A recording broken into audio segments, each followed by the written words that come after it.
बिस्मिल्लाहिर्रहमानिर्रहीम, अस्सलाम वालेकुम नाज़रीन। प्रोग्राम क्रॉसिंग लाइंस में खुशामदीद। मैं हूं यासिर रशीद। नाज़रीन, अमरीकी सदर डोनाल्ड ट्रंप का ताज़ा खिताब उनके उन पुराने दावों की बाज़गश्त मालूम होता है जो वो गुज़श्ता तकरीबन 5 हफ्तों से दोहराते आ रहे हैं। उन्होंने एक बार फिर यह दावा किया है कि ईरान की बहरिया खत्म हो चुकी है, फ़ज़ाइया तबाह हो चुकी है, मिसाइल और ड्रोन सलाहियतें तकरीबन नाकारा बना दी गई हैं और क़यादत को शदीद नुकसान पहुंचा है। लेकिन सदर ट्रंप के उस बयान से यह बुनियादी नौइयत का सवाल खुद ब खुद जन्म लेता है कि अगर वाकई एक रियासत की अस्करी ताकत इस हद तक मफलूज हो चुकी है, या सादा लफ्जों में अगर उसका कख नहीं रहा, तो फिर जंग क्यों जारी है? जबकि इस दौरान ईरान को पसे पर्दा मुज़ाकरात की मेज पर लाने की कोशिशें भी जारी हैं। सदर ट्रंप ने अपने खिताब में ऑपरेशन एपिक फ्यूरी को अपनी एक बड़ी कामयाबी के तौर पर पेश किया और यह तासुर देने की कोशिश की कि अमेरिका अपने स्ट्रेटेजिक अहदाफ हासिल करने के करीब पहुंच चुका है। लेकिन इस दावे के साथ ही उन्होंने आइंदा 2 से 3 हफ्तों में मजीद सख्त कार्रवाइयां करने का इंदिया भी दे दिया, जो खुद इस बात की निशानदही करता है कि ना तो जंग अपने मंतकी अंजाम तक पहुंची और ना ही वो नताइज हासिल हुए जिनका अमेरिका की जानिब से दावा किया जा रहा है। यूं ट्रंप की तकरीर से कोई भी नतीजा अखज़ करना अगर मुमकिन नहीं तो आसान भी नहीं, क्योंकि एक जानिब वाज़े फतह के दावे थे तो दूसरी जानिब ईरान को पत्थर के दौर में पहुंचाने की धमकियां थीं। खिताब में ईरान के जौहरी प्रोग्राम को एक बार फिर जंग के बुनियादी जवाब के तौर पर पेश किया गया। गुज़श्ता कई दहाइयों के वाकयात का हवाला देते हुए ईरानी निजाम को खतरा करार दिया गया और इस बात पर जोर दिया गया कि उसे किसी भी सूरत एटमी हथियार इस्तेमाल करने की इजाजत नहीं दी जा सकती या हासिल नहीं करने दिया जा सकता। सदर ट्रंप ने इसी तसलसल में साबिका अमरीकी पॉलिसीज पर तनकीद और ईरान से होने वाले जौहरी मुआहदे से अमरीकी अलहदगी को एक दुरुस्त फैसला करार दिया, लेकिन उनके इस पूरे बयानिए में यह वजाहत मौजूद नहीं थी कि मौजूदा जंगी हिकमत अमली इस मकसद को किस हद तक हासिल कर चुकी है और अब कौन से अहदाफ का हुसूल बाकी रह चुका है। सदर ट्रंप ने अपनी तकरीर में इत्तेहादियों खुसूसन इजराइल और खलीजी ममालिक का शुक्रिया भी अदा किया, लेकिन उसके साथ ही यह पैगाम भी दिया कि आबनाए हरमुज जैसे अहम रास्ते की हिफाजत की जिम्मेदारी अब दीगर ममालिक को भी उठानी चाहिए। यह मौक़िफ़ खासा गैर माकूल है, क्योंकि एक तरफ अमेरिका अपनी अस्करी बरतरी और आलमी किरदार का दावा करता है, जबकि दूसरी तरफ वो एक अहम आलमी गुजरगाह की सिक्योरिटी को अपनी तरजीहात से जुज़वी तौर पर अलग करता दिखाई दे रहा है। यूं ये सवाल पैदा होना फितरी है कि अमेरिका अगर इस तनाज़े से अलग होता है तो क्या खित्ते में रिवायती किरदार से भी दस्तबरदार हो जाएगा, या सदर ट्रंप का हालिया खिताब ईरान पर दबाव बढ़ाने की एक और नाकाम कोशिश थी। इस तकरीर का एक अहम असर फौरी तौर पे आलमी मईशत में दिखाई दिया। तेल की कीमतों में मजीद इजाफा हुआ, स्टॉक मार्केट्स में मंदी देखने में आई और यह रद्देमल इस बात की अलामत था कि सरमायाकारों को ना तो जंग के जल्द खात्मे की तवक्को है और ना ही इसके मुआशी असरात से बचने की कोई वाज़े हिकमत अमली दिखाई दे रही है। यूं यह सवाल उभरा है कि आया अमेरिका के पास कोई वाज़े मंसूबा मौजूद है या नहीं। ट्रंप ने अपनी तकरीर में जंग के खात्मे की कोई टाइमलाइन नहीं दी, न जंगी कामयाबी की कोई वाज़े तारीफ पेश की, न ही ये जिक्र किया कि जंग के खात्मे की शराइत क्या होंगी। यही वजह है कि नाक़दीन के मुताबिक सदर ट्रंप के इस खिताब ने मजीद इबाहम पैदा किया और कुछ हलकों की जानिब से इस बात पर भी शदीद तनकीद की गई कि अगर चंद हफ्ते पहले ही फतह का ऐलान किया जा चुका था तो फिर मौजूदा कार्रवाइयों का मकसद आखिर है क्या। दाखिली सतह पर भी इस खिताब को ज्यादा पजीराई हासिल नहीं हो सकी। सदर ट्रंप की जानिब से ईरान को पत्थर के जमाने में वापस भेजने जैसे बयानात ने एक नई बहस को जन्म दिया है, जिसमें ना सिर्फ अखलाकी बल्कि अमली पहलुओं पर भी सवाल उठाए गए। दूसरी तरफ ईरानी क़यादत ने सदर ट्रंप के दावों को मुस्तरद करते हुए 2 टोक अल्फाज में कहा है कि उसकी अस्करी सलाहियतें बरकरार हैं। उन्होंने यह भी कहा कि अमेरिका और इजराइल को जमीनी हकायक का मुकम्मल इदराक नहीं और वो जंग के हकीकी दायरा-ए-कार को दुरुस्त तौर पर समझ नहीं पा रहे। ईरानी क़यादत की जानिब से भी बड़े पैमाने पर हमलों की धमकियां दी गई हैं, जो इस बात का इशारा है कि ईरान इस तनाज़े को खत्म करने की बजाय इसे एक तवील जंग के तौर पर देख रहा है। मजमूई तौर पर देखा जाए तो सदर ट्रंप का खिताब एक वाज़े हिकमत अमली का इजहार नहीं था, बल्कि एक ऐसे बयानिए का तसलसल मालूम होता है जो ताकत के इजहार और सियासी मौक़िफ़ के गिर्द घूमता है, लेकिन अमली सवालात के जवाब देने से गुरेज करता है। यूं बज़ाहिर ये जंग अब एक ज्यादा तवील और गैर यकीनी मरहले में दाखिल होती हुई दिखाई दे रही है। अमेरिका और इजराइल ने जब 28 फरवरी को ईरान पर हमला किया तो उनका यह ख्याल था कि यह जंग गैर मामूली तौर पर जल्द खत्म हो जाएगी, लेकिन अब यह एक ऐसे तनाज़े में बदल चुकी है जिसके जल्द खात्मे का कोई वाज़े इम्कान मौजूद नहीं। अमेरिकी और इजरायली इसराइली मंसूबाबंदी नाकाम रही और ईरान ने अपनी क़यादत की शहादतों के बावजूद न सिर्फ जंग जारी रखने की सलाहियत बरकरार रखी बल्कि इसे एक ऐसे अंदाज में लड़ा जिसने सदर ट्रंप और उनके जंगी मुशीरों की मुश्किलात में नुमाया इजाफा किया, क्योंकि अमरीकी और इजरायली हमलों और आला ईरानी क़यादत की शहादतों के बावजूद ना तो ईरान का निजाम बिखरा, ना ही उसकी जवाबी सलाहियत खत्म हुई और तो और वो अवामी बगावत भी नहीं उठी जिसकी अमरीका और इजराइल को उम्मीद थी, बल्कि कुछ वाकयात ने तो दाखिली यकजहती बढ़ाने में अहम और नुमाया किरदार अदा किया। इस दौरान ईरान जंग ने अमरीका और उसके इत्तेहादियों के दरमियान फासले बढ़ाने में फैसला कुन किरदार अदा किया है। नेटो के अंदर इख्तलाफात खुल के सामने आ चुके हैं और खुद अमरीका की जानिब से अपने ही इत्तेहादियों पर अदम ताउन के इल्जामात आयद किए जा चुके हैं। नेटो के कुछ रुकन मुमालिक ने तो अमरीका को फौजी कार्रवाइयों के लिए अपनी सरजमीन इस्तेमाल करने से रोक दिया है। इस सूरत हाल ने न सिर्फ नेटो इत्तेहाद के मुस्तकबिल को नुमाया खतरात से दोचार किया बल्कि आलमी सतह पर अमरीका की सिक्योरिटी जमानतों पर भी सवालात उठाए गए। ईरान की हिकमत अमली का एक अहम पहलू यह रहा है कि उसने जंग को एक महाज तक महदूद नहीं रखा बल्कि उसने खित्ते में मुख्तलिफ महाज खोल दिए और अमरीका और इजराइल को अब एक ऐसी चौमुखी लड़ाई लड़ना पड़ रही है जिसमें मैदान जंग सिर्फ एक या दो खित्तों तक महदूद नहीं रहा। ईरान की इस हिकमत अमली ने न सिर्फ अमरीका और इजराइल की जंगी लागत में इजाफा किया बल्कि गैर यकीनी को भी बढ़ाया है, क्योंकि अमरीका और इजराइल के लिए यह तयन करना मुश्किल हो चुका है कि उन पर अगला हमला कब और कहां से होगा। ईरान ने एक और काम आबनाए हरमुज बंद करके तवानाई के शोबे में दबाव पैदा करके किया जिसने आलमी सतह पर तेल के बहरान को जन्म देने के अलावा अमरीका पर गैर मामूली तौर पर दबाव बढ़ा दिया है और उसकी पूरी तवज्जो आबनाए हरमुज खुलवाने पर मरकूज हो चुकी है। ईरान की हिकमत अमली यह रही कि उसने क़यादत और वसाइल को मरकजियत से निकाल के मुख्तलिफ हिस्सों में तकसीम कर दिया। यूं ईरान गैर मामूली नुकसानात के बावजूद कार्रवाइयां जारी रखने में कामयाब रहा और ईरानी फैसला साजी का अमल मुतासिर नहीं हुआ। यूं मजमूई तौर पर देखा जाए तो यह जंग अब एक तवील और थका देने वाले तनाज़े में तब्दील हो रही है, जहां मकसद फौरी कामयाबी हासिल करना नहीं बल्कि मुखालिफ को मुसलसल दबाव में रखना और उसकी जंगी लागत बढ़ाना ज्यादा अहमियत इख्तियार कर चुका है। यही वो पहलू है जिसने अमरीका और इजराइल के इब्तदाई अंदाजों को गैर मौसर बनाया और उन्हें अब एक ऐसे मंजरनामे का सामना करना पड़ रहा है जहां हर गुजरते दिन के साथ जंग न सिर्फ महंगी बल्कि ज्यादा पेचीदा होती चली जा रही है। इस दौरान ईरान ने बिलाखिर यमन में अपने इत्तेहादी हौसियों को इस्तेमाल करने का उसूली फैसला कर लिया है, क्योंकि ईरान की जानिब से आबनाए हरमुज की बंदिश के बाद अब बुहेराए अहमर के दहाने पर वाक़े गैर मामूली तौर पर अहम गुजरगाह आबनाए बाबुल मंदब को बंद करने की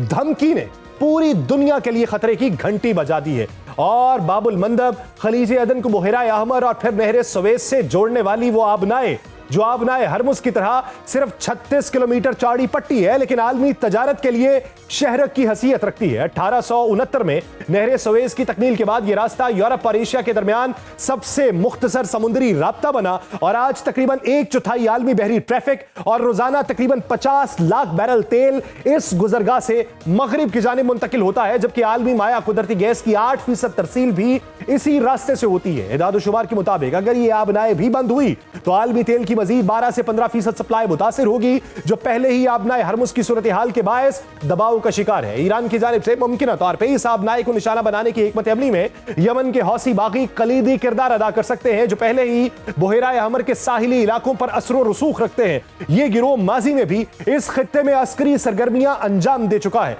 आबनाए बाबुल मंदब माजी में कज़ाकी की वाकयात की वजह से बदनाम रहा। 2008 से 2012 के दरमियान सोमाली कज़ाकों की सरगर्मियों ने आलमी तजारत को शदीद मुतासिर किया, जिसके बाद इस खित्ते में सिक्योरिटी को गैर मामूली तौर पर बढ़ाना पड़ा।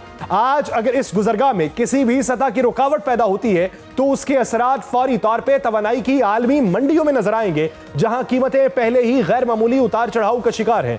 यूं बाबुल मंदब की मुमकिना बंदिश एक ऐसे निजाम में खलल पैदा करेगी जिस पर जदीद आलमी मईशत का बड़ा हिस्सा खड़ा है और जहां किसी एक झटके के असरात दुनिया के हर कोने तक पहुंचेंगे। इस दौरान खित्ते की सिफारती बिसात पे पाकिस्तान एक नुमाया खिलाड़ी के तौर पर उभरा, जिसने न सिर्फ वाशिंगटन और तेहरान के दरमियान राबितों की कोशिश को नई शक्ल दी बल्कि दिल्ली में भी यह बहस छेड़ दी कि क्या इस पूरे मंजरनामे में भारत गैर महसूस तरीके से पस मंजर में चला गया। इस्लामाबाद ने मशरक़ वस्ता में बढ़ती हुई कशीदगी के दौरान फौरी तौर पे खुद को दोनों फरीकैन के दरमियान एक मुमकिना पुल के तौर पे पेश किया और अमेरिका का 15 निकाती अमन मंसूबा ईरान तक पहुंचाया और मुज़ाकरात की मेजबानी की पेशकश की। पाकिस्तान ने तेहरान की जानिब से उस पेशकश को रद्द किए जाने के बावजूद अपनी कोशिशें जारी रखी और चंद ही दिनों बाद पाकिस्तान ने एक नए 5 निकाती फ्रेमवर्क के लिए चीन की हिमायत हासिल करने की कोशिश भी की। पाकिस्तान की सिफारती महाज पर यह कोशिशें ये वाजे करती हैं कि पाकिस्तान ना सिर्फ इस बहरान में मौजूद रहना चाहता है बल्कि उसे एक सिफारती मौके के तौर पर भी देख रहा है।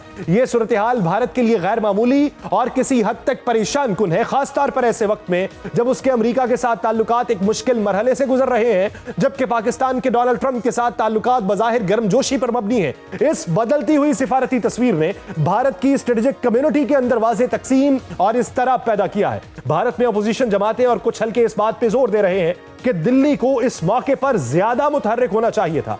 कुछ मुबस्सरीन ने तो सूरत हाल को सिफारती सतह पे भारत के लिए शर्मिंदगी करार दिया और खास तौर पे इसलिए कि पाकिस्तान का नाम सालिस के तौर पे नुमाया हुआ। इसी के साथ ही यह मौक़िफ़ भी सामने आया कि बयानिए की जंग में फौरी फैसले करने वाला फरीक अगर सिफारती सतह पर बरतरी हासिल कर लेता है, और यह वो पहलू है जो इस वक्त पाकिस्तान के हक में जाता दिखाई दे रहा है, और यही नुक्ता नजर उस वसीतर एहसास की अक्कासी करता है कि आलमी सतह पर सिर्फ पॉलिसी नहीं बल्कि तासुर भी एक ताकत बन चुका है। नरेंद्र मोदी की हुकूमत को दाखिली सतह पर इस बात पर भी तनकीद का सामना है कि उसने गजा और ईरान के मामलात में गैर मामूली खामोशी इख्तियार की, जिसे नाकिदीन इजराइल की तरफ झुकाओ और रिवायती सिफारती तवाजुन से इनहराफ करार देते हैं। यह तनकीद इस वजह से भी की जा रही है क्योंकि कुछ हल्कों की जानिब से भारत को एक उभरती हुई आलमी ताकत और ग्लोबल साउथ की आवाज के तौर पर पेश किया जाता रहा, तो इसलिए भी हर आलमी बहरान में उसकी मौजूदगी की तवक्को भी बढ़ जाती है। लेकिन हकीकत शायद इससे कहीं ज्यादा पेचीदा है। नरेंद्र मोदी और उनकी खारजा टीम में यह सलाहियत ही नहीं कि वो आलमी तनाज़ात के हल में कोई किरदार अदा कर सके, लेकिन वो पाकिस्तान को भी ऐसा कोई किरदार अदा करते हुए नहीं देखना चाहते। ईरान जंग ने खित्ते में सफबंदियों को नुमाया करने में बहरहाल एक अहम और फैसलाकुन किरदार अदा किया है, और खास तौर पे जब अमेरिकी सदर डोनाल्ड ट्रंप ने अवाम से खिताब में एक बार फिर सख्त लबो लहजा इख्तियार किया, तो उसके फौरन बाद ईरान की जानिब से इजराइल पर एक बड़ा हमला किया गया, जिसे एक वाज़ेह पैगाम के तौर पर देखा जा रहा है कि तेहरान अमेरिकी दबाव या धमकियों के सामने झुकने के लिए तैयार नहीं। यह पेशरफ्त इस बात का इशारा है कि जंग अब महज बयानात तक महदूद नहीं रही बल्कि अमली और बराह रास्त तसादुम की शक्ल इख्तियार कर चुकी है। इसी दौरान ये इत्तलात भी गर्दिश कर रही हैं कि अमेरिका ईरान में एक मुमकिना जमीनी ऑपरेशन करने पर गौर कर रहा है, ताहम उस रास्ते में दरपेश चैलेंजेस गैर मामूली नौइयत के हैं, जिनमें ईरान का पेचीदा जोग्राफिया, अवामी मज़ाहमत, इलाकाई रद्द-ए-अमल और तवील जंग के खदशात सब इस फैसले को पेचीदा बना देते हैं। यही वजह है कि अगरचे अस्करी ऑप्शन ज़ेर गौर है, लेकिन उसके नतायज और कीमत दोनों ही गैर यकीनी है। खित्ते की मजमूई सूरत हाल अब भी शदीद कशीदगी का शिकार है। ईरान की जानिब से न सिर्फ इजराइल और अमेरिका की खित्ते में अहदाफ पर बराह रास्त हमले किए जा रहे हैं, जिनमें खित्ते के कई मुमालिक शामिल हैं, यूं इस जंग ने पूरे मशरक़ वस्ता को गैर यकीनी हालात से दोचार किया है, और इन हालात में जनूबी लबनान के मसीही इलाकों से एक मुख्तलिफ लेकिन अहम रद्द-ए-अमल सामने आया है, और इलाके की मसीही इबादी ने इजराइल की जानिब से मुमकिना इनखला की धमकियों को नजरअंदाज करते हुए अपने घर ना छोड़ने का फैसला किया है। यह फैसला न सिर्फ जमीनी हकीकत को जाहिर करता है बल्कि इस जंग के इंसानी और समाजी पहलू को भी नुमाया करता है, जहां लोग गैर यकीनी और खतरात के बावजूद अपनी जमीन छोड़ने पर तैयार नहीं।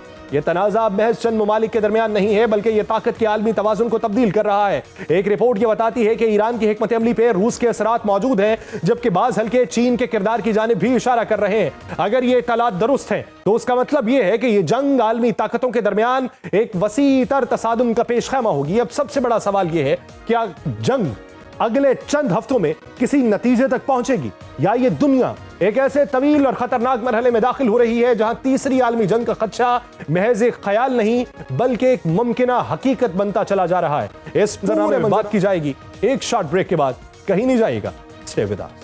वेलकम बैक नाज़रीन। ईरान और अमेरिका इजराइल जंग के मौजूदा मंजरनामे, अमेरिकी सदर डोनाल्ड ट्रंप के हालिया बयान के ऊपर बात करने के लिए हमें ज्वाइन किया है दिफाई तजज़ियाकार rear admiral retired Javed Iqbal साहब ने, और माहिर बैनुल-अक़वामी उमूर तेहरान ईरान से मोहम्मद हुसैन बाकरी साहब। मैं आप दोनों हज़रात का बेहद मशकूर हूँ। एडमिरल साहब, मेरा सवाल आपसे है कि बकौल डोनाल्ड ट्रंप साहब कि अगर ईरान की अस्करी सलाहियत मफलूज हो चुकी है तो फिर अमेरिका की जानिब से जंग जारी रखने और डोनाल्ड ट्रंप साहब का जो लहजा है उसके अंदर एक मखमसे की कैफियत क्यों दिखाई दे रही? जी, बिल्कुल।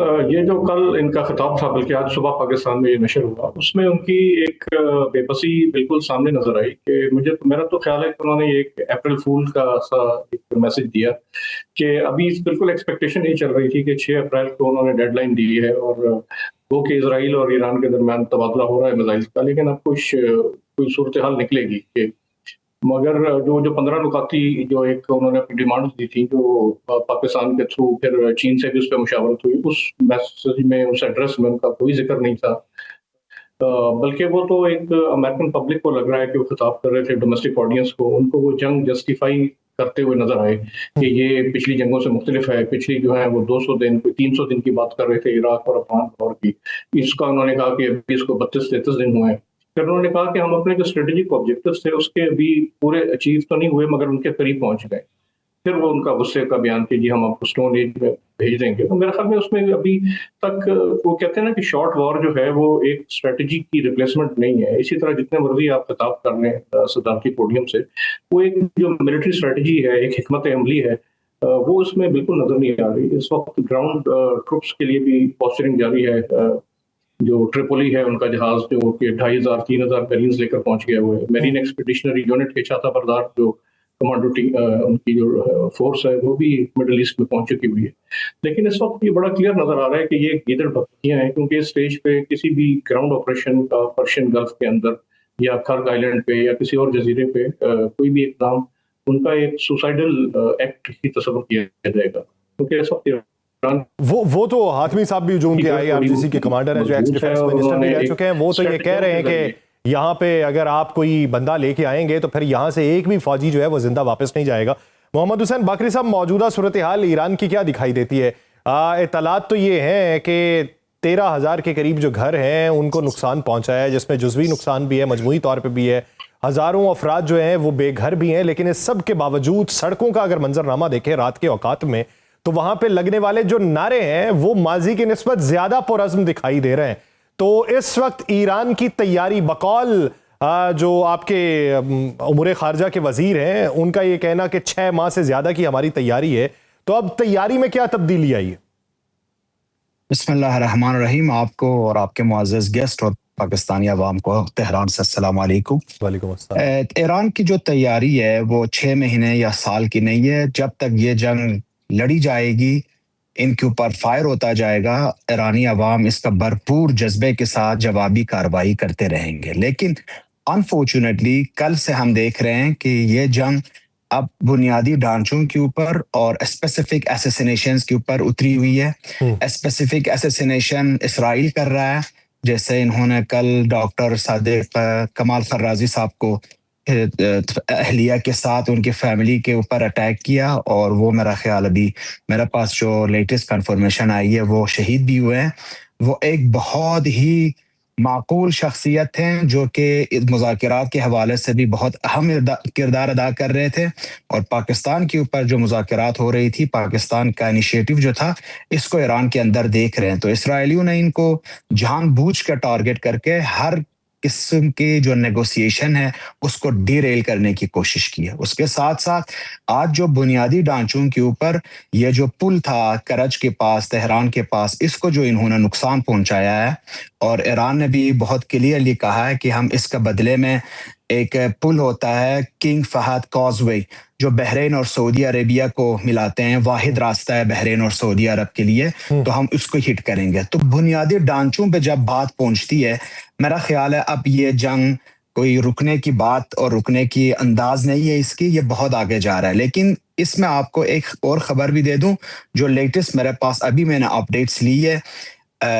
अमेरिका फौज, ये जो फुट सोल्जर है, वो उतारने पे ईरान की सरजमीन पे तकरीबन कंफर्मेशन लिया हुआ है। और मैं आज ही बात कर रहा था डिफरेंट हुकाम से ईरान के अंदर, तो उनके अंदर भी एक खास तैयारी अभी स्टार्ट हो गई है। यूनाइटेड स्टेट्स की नेशनल गार्ड तकरीबन हर अड्डों के ऊपर हमला और ट्रांसपोर्ट हेलीकॉप्टर, जिसमें UH-60 ब्लैक हॉक और AH-64 अपाची है, इनमें शामिल है। पिछले 3 दिनों में इनकी जो प्रैक्टिस है वो काफी हद तक बढ़ गई है, और इससे लगता है कि ये बड़े पैमाने पे बैक वक्त किसी चीज को टारगेट करने की कोशिश कर रहे हैं। मुझे लगता है ये मेरा अपना ये जो हालात को मैं तब से देख रहा हूँ और हर चीज़ को तकरीबन चेक कर रहा हूँ, यूनाइटेड स्टेट्स से भी, ईरान से भी, मुझे लगता है कि एक ग्राउंड ऑपरेशन स्टार्ट होगा ईरान के खिलाफ। इसमें 6 पहलू होंगे। एक, अमेरिकी फौज की एक स्पेशल फोर्सेस का हेलीपोर्ट तुर्कमेनिस्तान और बहरे कैस्पियन से स्टार्ट होगा तेहरान की तरफ, जो ये खुरासान, गुलिस्तान, शाहरूद और माजंदरान को अपना कॉरिडोर समझेंगे। जमहूरिया अज़रबैजान की दारुल हुकूमत बाकू से इसराइली फौज की खुसूसी दस्तों का हेलीपोर्ट होगा तेहरान की तरफ। 3, मगरबी अज़रबैजान से अलहदगी पसंद दहशतगर्द ग्रुहों को अमेरिकी फौज की 160 जो एयरबोर्न रेजिमेंट है उनकी सपोर्ट हासिल होगी और वो कोशिश करेंगे ईरान में दाखिल होने की। उसके बाद जो मगरिब के साइड पे है, ईरान के मगरिब में तकफीरी दहशतगर्द ग्रुहों के दाखिला बशमूल कुर्दिस्तान, किरमानशाह और इलाम में तैयारियां हमें नजर आ रही है। ईस्ट साइड पे स्पेशली सिस्तान, बलूचिस्तान और साइड पे जो बॉर्डर है उससे इनको लगता है कि अंसारुल फुरकान, जुंदुल्लाह और जैशुल अद की एक पॉपुलर फ्रंट ऑफ जस्टिस बनी हुई है और वो जाहिदान से घुसने की कोशिश करेंगे। और खुद जो अमेरिकन है ऑन द 6th लेवल अपना हुर्मुज पर कंट्रोल करने के लिए खार्क और अबू मूसा के ऊपर ये बाकरी साहब आप होशरुबा इंकशाफात कर रहे हैं, इत्तलात तो हैं और मजबूत इत्तलात होंगी ईरान के पास बैरूनी महाज के हवाले से, लेकिन मेरा एक सवाल ये है कि अंदरूनी महाज के ऊपर भी बहुत सारी जो बेचैनी पाई जाती है, जो टारगेटिंग होती है, जिस तरह आपने एक ऐसी शख्सियत का नाम लिया कि जो इस पूरे मंजरनामे में एक कलीदी किरदार अदा कर रहे थे, उनको टारगेट किया गया, तो अंदरूनी तौर पे वो जो लोकेशंस हैं वो कैसे ट्रेस हो रही हैं या वहां तक कैसे पहुंच रहे हैं? अंदरूनी अनासिर का कला कमा करने के लिए ईरान में क्या इकदाम चल रहे हैं? देखें, ये जो सादिक खर्राजी साहब का असेसिनेशन का जो मसला है, सादिक खर्राजी साहब सबको पता है कि एक डिप्लोमेट है और ये डिप्लोमेसी को आगे बढ़ाते हैं। ये फॉरेन मिनिस्टर रहे हैं ईरान का। इनका कोई मिलिट्री बैकग्राउंड नहीं है, ना ये मिलिट्री कोई कार्रवाई करते। मसला ये है कि अमेरिका और इसराइल की 2 बिल्कुल डिफरेंट मौक़िफ़ है इस जंग में। अमेरिका स्टडी किए बगैर, कोई स्ट्रैटेजी के बगैर, इनकी ज्योग्राफी पढ़े बगैर इस जंग में घुसा है और फंस गया है। लेकिन उस साइड पे इसराइल ने भरपूर तैयारी के साथ ठीक ठाक स्टडी करके उसको पता है कि हमने क्या करना है और कैसे करना है। मुझे लगता है इसराइल ने अमेरिका को भी पीछे छोड़ा हुआ है, उसको इंफॉर्मेशन दे नहीं रहा कि अगर हम सादिक खर्राजी को, अली लारिजानी साहब को और इस तरह के लोगों को असैसिनेट कर रहे हैं तो आपको साथ बात करने के लिए कोई बचा ही नहीं होगा पीछे। तो अमेरिका इस चीज को देखे बगैर सिर्फ इनकी बुनियादी ढांचों पे अटैक कर रहा है और इसराइल जो अटैक कर रहा है मेन जो टारगेट से इनका, वो बड़े अजहान के ऊपर जो है उसको टारगेट कर रहा है ताकि बातचीत का कोई रास्ता बाकी ना बचे। एडमिरल साहब, मैं कथा कलामी की माजरत चाहता हूं कि मैं अब इतना ही देर जो है वो दूसरा सवाल जो है वो बाकरी साहब से कर लिया। आप क्या समझते हैं कि बैरूनी महाजों के ऊपर जो 6 मकामात हैं जिनकी निशानदही बाकरी साहब ने की है, वहां से दरअंदाजी हो सकती है, बूट्स ऑन ग्राउंड उतरने की तैयारी हो सकती है? आपको ये लगता है कि ये फैसला सूदमंद होगा अमेरिका के लिए इसके ऊपर अमल करना? आपने देखा कि ईरान की इस वक्त जंगी तैयारी का आलम क्या है।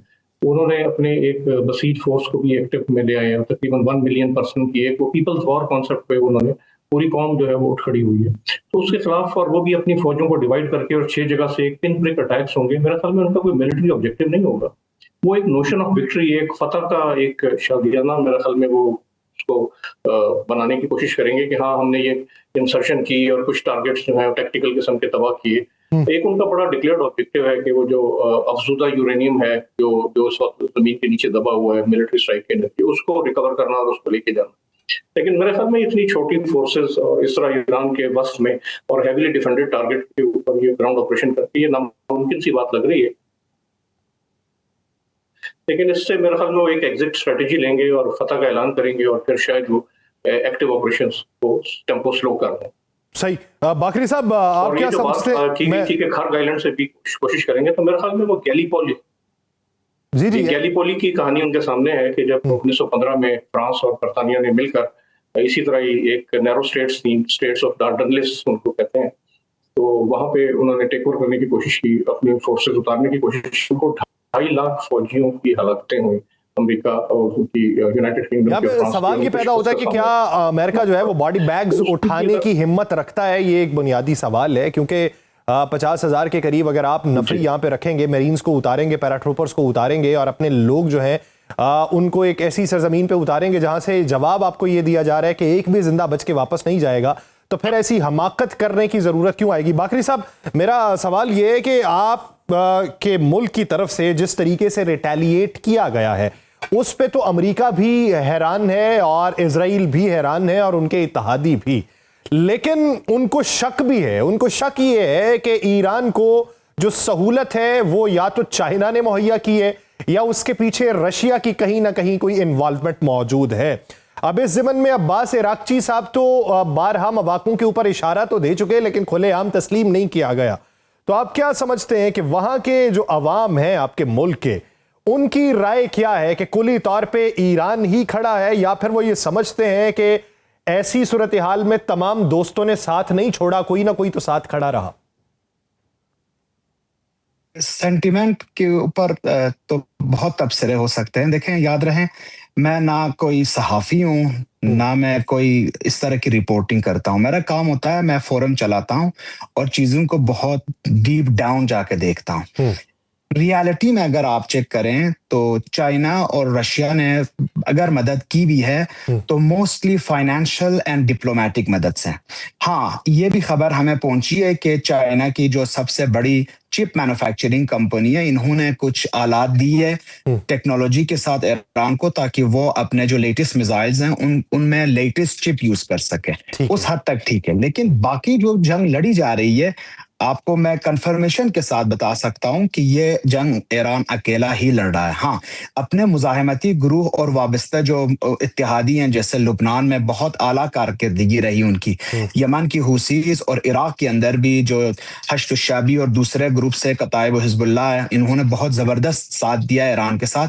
लेकिन एज ए कंट्री ईरान अकेले ही लड़ रहा है। लेकिन उसके साथ साथ ये भी बता दूं, तैयारी के हवाले से ईरान की आर्मी तो ऑलरेडी लड़ रही है, ईरान के IRGC भी सबको पता है, बसीज फोर्स भी इनको पता है। लेकिन ईरान ने एक नया इनिशिएटिव सिर्फ और सिर्फ इसी फुट सोल्जर और फुट ऑन द ग्राउंड की स्ट्रेटेजी के ऊपर लिया है। 4 दिन पहले इन्होंने एक एप्लीकेशन और वेबसाइट जो ईरान के अंदर सिर्फ खुलती है, janfadairan.ir के नाम से खोला है। 4 दिन के अंदर उसमें 65 लाख 6.5 मिलियन लोगों ने अपने नाम और इंफॉर्मेशन पूरा डिटेल के साथ इनको दिया है कि अगर आपको फोर्स की जरूरत पड़े, आपको अगर ह्यूमन रिसोर्स की जरूरत पड़े तो आप हमें बुलाएं। तो ये ईरान की भरपूर तैयारी, अल्लाह करे इसकी तरफ ना जाएं, लेकिन रियलिटी ऑन द ग्राउंड को चेक करते हुए ईरान को अभी बिल्कुल तैयारी पे उतरना चाहिए और ये ठीक ठाक तैयारी कर रहे हैं। ठीक ठाक ईरान तैयारी कर रहा है और ये जंग जब तक जारी रहेगी तब तक ईरान जो है वो इस मज़ाहमत के महाज के ऊपर डटा रहेगा। नाज़रीन, एक ब्रेक लेनी है, ब्रेक लेने के बाद वापस आएंगे। मोहम्मद साहब और जावेद इकबाल साहब हमारे साथ ही मौजूद हैं, एक और एंगल के ऊपर बात की जाएगी, कहीं नहीं जाएगा सर। Welcome back. नाज़रीन, भारतीय वज़ीर ख़ारजा एस जयशंकर के बाद भारतीय वज़ीर दिफा राजनाथ सिंह के बयान ने एक बार फिर ये वाज़ेह किया है कि भारत अपने जारहाना अज़ाइम पर अमल पैरा है। पाकिस्तान के वज़ीर दिफा ख्वाजा आसिफ ने एक्स पर अपनी एक हालिया पोस्ट में भारतीय वज़ीर दिफा के बयान के रद्द-ए-अमल में गुज़श्ता बरस भारतीय फॉल्स फ्लैग ऑपरेशन पहलगाम की हकीकत खोलकर बयान कर दी है। उन्होंने इसी पर इक्तफा नहीं किया बल्कि इंडिया की वज़ारत ख़ारजा और वज़ारत दिफा को टैग करते हुए ये लिखा कि एक ही बयानिए को बार बार दोहराना ताकत की अलामत नहीं बल्कि स्ट्रेटेजिक बेचैनी का इजहार होती है, और खास तौर पर जब पहलगाम में किए गए फॉल्स फ्लैग ऑपरेशन की सालगिरह करीब आ रही है। गुज़श्ता साल 22 अप्रैल को पहलगाम में पेश आने वाला वाकया महज एक दहशतगर्द हमला नहीं था बल्कि एक मंसूबा बंद फॉल्स फ्लैग ऑपरेशन था जिसका मकसद आलमी सतह पर पाकिस्तान पर इल्जाम तराशी करना और यह तासुर देना था कि यह हमला पाकिस्तानी सरजमीन या प्रॉक्सीज के जरिए हुआ। हमले के फौरन बाद ही पाकिस्तान पर इल्जाम आयद किया गया और भारत में बसने वाली मुस्लिम कम्युनिटी के खिलाफ पुरतशद्दुद कार्रवाइयां शुरू हुई। पाकिस्तान ने हर फोरम पर वजाहत दी और भारत को गैर जानिबदाराना तफ्तीश की पेशकश भी की, लेकिन भारत के अज़ाइम ही कुछ और थे। पहलगाम के वाकये के सिर्फ एक माह बाद मई में भारत ने रात की तारीकी में पाकिस्तान पर हमला किया, लेकिन उसे बदतरीन हजीमत का सामना करना पड़ा। पाकिस्तानी मुसल्लह अफवाज और शाहीनों ने बहादुरी और जुर्रत की नई मिसालें कायम की। भारत के राफेल तैयारे, जिन्हें वो अपनी जदीद फजाई बर्तरी के मजर के तौर पर पेश करता रहा, एक के बाद एक तबाह हुए, जिसने भारत की फजाई हिकमत अमली पर सवालिया निशान लगाया। वजीर दिफा ख्वाजा आसिफ ने उसी तनाजुर में अपनी हालिया एक्स पैगाम में मजीद लिखा कि गलत इल्जामात के पर्दे में इश्तियाल पैदा करने की कोशिश कोई नई बात नहीं है और तारीख वाजे करती है कि गलत हिसाब किताब के नताइज मोहलिक होते हैं। उन्होंने यह भी वाजे किया कि मार्का हक आज भी ताजा है और अगली बार पाकिस्तान का रद्द-ए-अमल मजीद मुअस्सर और फैसला कुन होगा। पाकिस्तान अमन और खत्ते के इस्तेहकाम के लिए पुरज़्म है, लेकिन अपनी खुद मुख्तारी के दिफा में उसका अज़्म कतई, तैयारी मुकम्मल, रद्द-ए-अमल तेज, मुतवाजन और फैसला कुन होगा। वज़ीर दिफा ख्वाजा आसिफ का भारत के लिए दो टोक और वाज़े पैगाम यह जाहिर करता है कि दो जौहरी रियासतों के दरमियान जंग का सोचना भी हमाकत है। आज भारत के नाम निहाद ऑपरेशन सिंदूर को 1 साल होने को है, लेकिन वो अब भी अपनी सुबकी नहीं बोला। गुज़श्ता बरस मार्का हक ने यह साबित किया था कि पाकिस्तान की दिफाई कुव्वत मौसर है और भारत के दावों की कतन कोई अहमियत नहीं। दूसरी जानिब पाकिस्तान की हिकमत अमली साबित करती है कि ताकत सिर्फ दावों से नहीं, बल्कि उसके लिए दिफाई तैयारी के अलावा पुरज़्म होना भी जरूरी है। हकीकत यह है कि भारत अब पाकिस्तान की दिफाई ताकत का सामना करने के काबिल नहीं और खित्ते में अमन के कयाम के लिए जरूरी है कि भारत अपनी दाखिली कमजोरियों को कबूल करते हुए तामीरी रवैया अपनाए, ताकि खित्ते में देर पा अमन कायम हो सके। इसी मंजरनामे में बात करने के लिए हमारे साथ ही मौजूद है एडमिरल साहब। आपसे मेरा सवाल है, आप क्या समझते हैं कि फॉल्स फ्लैग ऑपरेशन करके, माजी का ही सारा तरीका दोहरा के आप पाकिस्तान पे इल्जाम तराशी करते रहेंगे और एक ऐसे वक्त में कि जब पाकिस्तान आलमी फोरम के ऊपर सालसी पुरअमन इकदामात के लिए तगोदो कर रहा है, तो क्या पैगाम देना चाह रही है भारतीय क़यादत? ये देखिए, इसमें भारत का डिजाइन जो है वो बिल्कुल खुलकर सामने आ गया है कि इस वक्त जब पाकिस्तान एक ऑलमोस्ट एक रीजनल वॉर और एक near to global world war, उसकी मीडिएशन में और एक्सचेंज ऑफ मैसेजेस में एक अहम किरदार अदा कर रहा है। तो पहले इन्होंने अफगानिस्तान के थ्रू जो है एक पाकिस्तान में जो दहशतगर्दी की कार्रवाइयों को टूल दिया और उसमें एक तेजी लेकर आए, और अब ऐसा लग रहा है कि जैसे फॉल्स फ्लैग ऑपरेशन के थ्रू कोई इसी तरह की कोई पोस्ट पहलगाम, कोई इस तरह का सिंदूर करने की तैयारी में है, ताकि इस वक्त पाकिस्तान को डिस्ट्रैक्ट किया जा सके। तो ये चीज किसकी तरफ, ये किस चीज पे हमला है? ये जो मिडिल ईस्ट का जो पीस प्रोसेस है, उस पर एक डायरेक्ट हमला नजर आ रहा है, और ये किसकी एमा पे हो सकता है? ये रोजर रोशन की तरह यह है कि ये इसराइल की हिकमत अमली है, जिसको जो है वो इंडिया इस वक्त टेम्परेचर रेस करके पाकिस्तान को डिस्ट्रैक्ट करके और पाकिस्तान को एक किसी कन्वेंशनल एक झड़प में, एक मार्के में इन्वॉल्व करके पाकिस्तान की तवज्जो हटाना चाहता है। तो ये तो बहुत बड़ी क्लियर है। अभी आप देखें, कल ही उनके नेवल चीफ का जो है वो एक बयान आया, जिसमें उन्होंने कहा कि सिंदूर में जो है पाकिस्तानी बैरियर प्रिजर्व करने के लिए इंडियन नेवी बिल्कुल तैयार थी, जबकि ये बड़ी क्लियर है कि पूरा इंडियन ओशन तो खाली था और वो उनका जो तैयारा बरदार जहाज है और तमाम जंगी जहाज, वो दूर दूर तक उनका कहीं कुछ पता नहीं था। तो पाकिस्तान नेवी की जो हिकमत अमली भी यही थी कि हमने जो है जो तेल की और उनकी एलपीजी और की जो सप्लाई लाइन है जो कि गल्फ से आती है, तो पाकिस्तान नेवी तो पॉइज बैठी थी, तैयार बैठी थी। तो आज भी मेरे ख्याल में उससे बढ़कर तैयारियां हैं। अगर वो कोई एडवेंचर करना चाहते हैं तो उसको भी मेरे ख्याल में उनको अंदाजा होगा कि शायद बात से आगे वो ना बढ़ाएं। यही उनके लिए उनके हक में बेहतर है।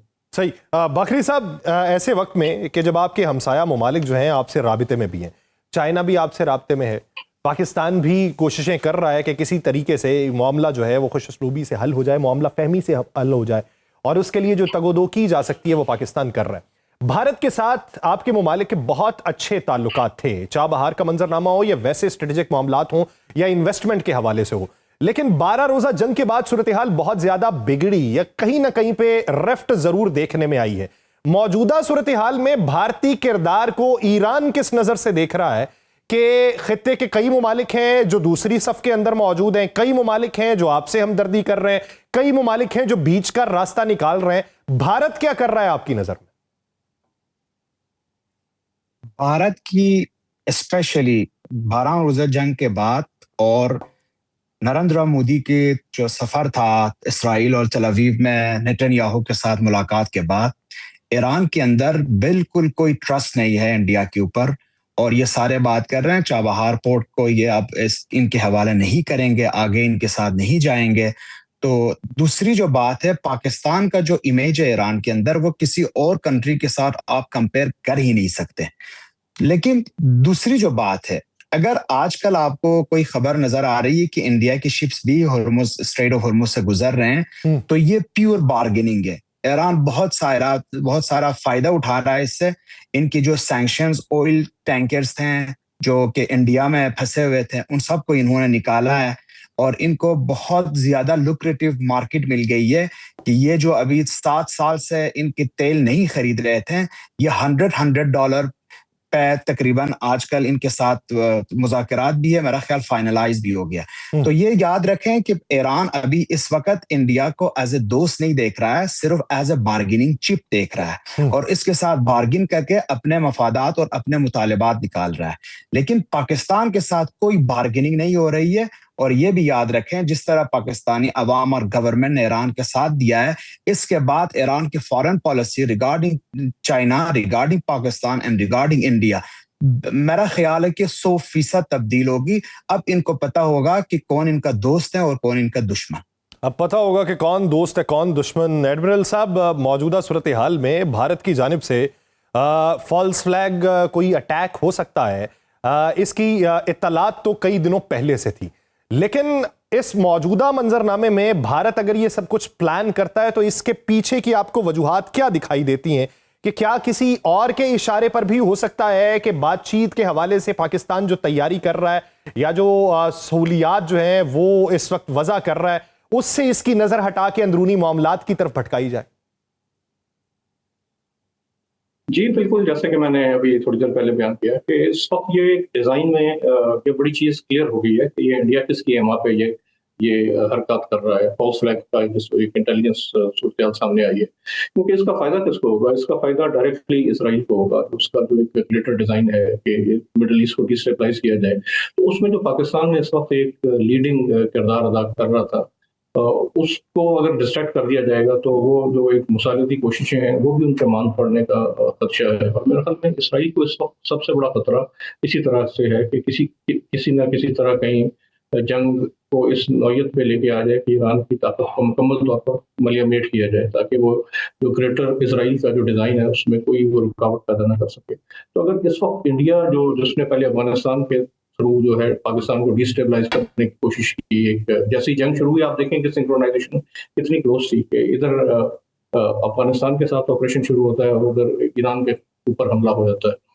तो अभी जब उन्होंने देखा कि हिज़्बुल हक की वजह से पाकिस्तान ने एक बहुत इफेक्टिव रिस्पॉन्स दिया और अफगानिस्तान के अंदर घुस के जो है दहशतगर्दों को टारगेट किया, तो उनको ये बात क्लियर होगी कि अब ये वाली तो ऑप्शन नहीं रही। अब तो एक कन्वेंशनल थ्रेट के जरिए पाकिस्तान को डिस्ट्रैक्ट करने की कोशिश की जा रही है और मेरे ख्याल में ये कोशिशें नाकाम साबित होंगी। ये कोशिशें नाकाम साबित होंगी अगर हमारी तवज्जो हटाने के लिए ये कोशिशें की जा रही हैं। तो तवज्जो अगर उधर मबजूल हुई तो मार्का हक के नतीजे में जो नुकसान हुआ था भारत का, उससे कई गुना ज्यादा नुकसान अब हो सकता है कि जब दुनिया जो है वो पाकिस्तान की ताकत को तस्लीम कर चुकी है, उसकी हैसियत को तस्लीम कर चुकी है, तो यहां पर सीना भी ज्यादा चौड़ा है और हिकमत अमली भी पहले से कहीं ज्यादा जो है वो तरतीब दी जा चुकी है। बहुत शुक्रिया मोहम्मद हुसैन बाकरी साहब, रियर एडमिरल रिटायर्ड साहब, इस हवाले से अपना वक्त देने के लिए। नाज़रीन, प्रोग्राम का वक्त खत्म हुआ चाहता है, मुझे दीजिए इजाजत। आपसे मुलाकात होगी पीर के रोज। अपना बहुत सा ख्याल रखिएगा। अल्लाह ने के बाद।